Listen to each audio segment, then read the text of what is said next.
السلام علیکم اسٹوڈنٹس، کیسی ہیں آپ لوگ؟ سب ٹھیک ہوں گی؟ ہم آج جہاں سے ہم نے کل ٹاپک ختم کیا تھا وہیں سے شروع کرتے ہیں۔ بسم اللہ الرحمن الرحیم۔ رب اشرح لی صدری ویسر لی امری واحلل عقدۃ من لسانی یفقہوا قولی۔ رب زدنی علما رب زدنی علما رب زدنی علما۔ کل جو ہے ہم نے concept of arranging books on shelves پڑھ رہے تھے، اور کلاسیکل میتھڈ اور نیو کلاسیکل میتھڈ تھے، اور کلاسیکل میتھڈ میں ہم نے by size, by colour, by author اور بائی ٹائٹل پڑھا تھا۔ آج جو ہے ہم نے بائی ایکسیشن نمبر پڑھنا ہے۔ ایکسیشن نمبر کس کو کہتے ہیں؟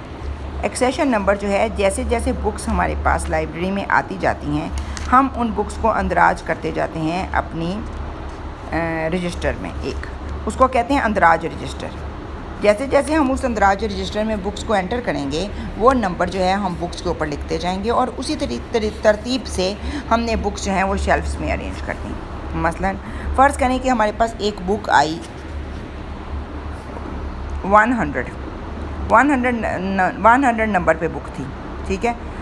بک تھی اسپیس سائنس کی، ہم نے لگا دیا نمبر اس کو اسپیس سائنس کا۔ اسپیس سائنس کے مطلب 100 نمبر لگا کے شیلف پہ رکھ دی۔ اس کے بعد 101 بک آئی، کیمسٹری کی تھی۔ 102 آئی، فزکس کی تھی۔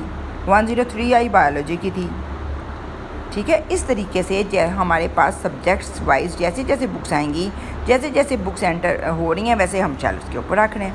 اب اس سے پرابلم کیا ہے؟ اس سے مسئلہ یہ ہے کہ یہ اگر ہمیں ہمارے پاس بکس جب ہم بکس کو ڈھونڈتے ہیں تو ہم جو ہے اس کو مصنف wise, author wise, title wise, ان سبجیکٹ وائز اس طریقے سے ڈھونڈتے ہیں۔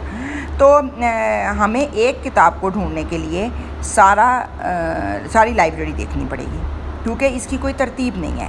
یہ جیسے جیسے بکس لائبریری میں آ رہی ہیں، جس سبجیکٹ کی جس طریقے سے بکس آ رہی ہیں، ہم اسی طریقے سے شیلفز پر رکھ رہے ہیں۔ مطلب ایک شیلف کے اوپر پہلی جو کتاب ہے فلسفی کی ہے، اگلی کیمسٹری کی ہے، پھر بایولوجی کی ہے، آگے فزکس کی آ گئی، اس سے آگے اسپیس سائنس آ گیا، اس سے آگے لٹریچر آ گیا۔ مطلب کوئی ترتیب نہیں ہے نا۔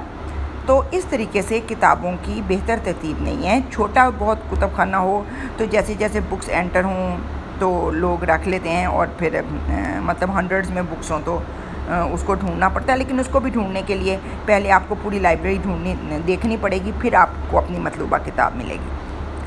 تو یہ کسی طریقے سے بہتر معلوم نہیں ہوتی ترتیب۔ پھر آ گیا بائی فکس لوکیشن۔ اس طریقے سے ہر لائبریری کتاب کو ایک خاص نشان دے دیا جاتا ہے، ایک خاص نمبر لگا دیا جاتا ہے، اور اس نمبر کے اوپر ہر کتاب کی ایک فکسڈ جگہ ہوتی ہے، وہ آگے پیچھے نہیں ہوتی۔ مثلاً فرض کریں 148.17 نمبر لگایا۔ اب اس کا مطلب یہ ہے کہ جو 17 کتابیں ہمارے پاس آئی تھیں وہ ہم نے رکھ دیں 8 نمبر شیلف میں، 4 نمبر کمرہ تھا، اور پہلی منزل پہ تھا، ٹھیک ہے۔ مطلب پہلی منزل پہ 1 پہلی، 4 اس کا 4 نمبر کمرہ تھا، اور 8 نمبر اس کی شیلف تھی، اور 17 بکس آئی ہیں ہمارے پاس اکٹھی، اور وہ ہم نے ادھر رکھ دی۔ مطلب اس طریقے سے یہ ان کی فکس لوکیشن ہوتی ہے، لیکن اس سے بھی بکس جو ہیں وہ سکیٹرڈ ہو جاتی ہیں، تو ہمیں اس ترتیب سے بکس کو ڈھونڈنا بہت مشکل ہو جاتا ہے۔ پھر آ گیا بائی کرونولوجیکل آرڈر، تاریخ کے لحاظ سے ترتیب۔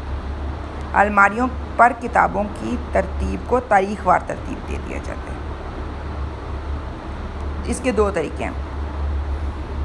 ایک تو یہ کہ جیسے جیسے بک پبلش ہو رہی ہے، اس کی پبلشنگ جو ڈیٹ ہے اس کے مطابق بکس کو ترتیب دے دیتے ہیں۔ جب ہم پبلشنگ ڈیٹ کے جب فرض کریں کچھ بکس 1970 میں پبلش ہوئیں، پھر 1980 کی آ گئیں، 2020 کی آ گئی، مطلب اس کو ان کی پبلشنگ ڈیٹ کے حساب سے ترتیب دیں گے، لیکن اس کا یہ ہوگا کہ بک جو ہے وہ اس ترتیب سے رکھنے کا فائدہ نہیں ہے، کیونکہ جو بھی ہمارے پاس ریڈرز آئیں گے وہ تاریخ وار کتابوں کی ترتیب کا تعین نہیں کر سکتا۔ پھر آ گیا بائی لینگویج۔ اس میں ہر لینگویج کی فرض کریں کہ ایک لائبریری میں بائی لنگول بکس ہیں، بہت ساری لینگویجز کی بکس ہیں، مطلب کوئی عربی کی بھی ہیں، فارسی کی بھی ہیں، اس کے پاس انگلش کی بھی ہیں، اس کے بعد فرینچ کی بھی ہیں، تو اردو ہے، پنجابی ہے۔ تو وہ کیا کریں گے کہ اس کو لینگویج کے حساب سے ترتیب دے دیں گے۔ تو لیکن اس سے بھی کیا ہوگا کہ سبجیکٹ جو ہیں وہ ہمارے اسکیٹرڈ ہو جائیں گے، تو اس طریقے سے بکس کو لوکیٹ کرنا، ڈھونڈنا مشکل ہو جاتا ہے. ٹھیک ہے، آج ہم نے جو ہے اپنا کلاسیکل میتھڈ ختم کر لیا ہے. کل جو ہے ہم اپنا ماڈرن میتھڈ اور بائی سبجیکٹ میتھڈ پڑھیں گے. کلاسیکل میتھڈ میں ہم نے 8 ٹاپک پڑھے تھے: by size, by colour, by author, by title, by accession number, by fix location, chronological order اور بائی لینگویج. اس طریقے سے ہم ان کو ترتیب دیتے ہیں. اوکے بچوں، اللہ حافظ. اللہ آپ کے وقت میں برکت ڈالے. اس کو جو ہے آپ نوٹس اپنے تیار کر لیجئے گا.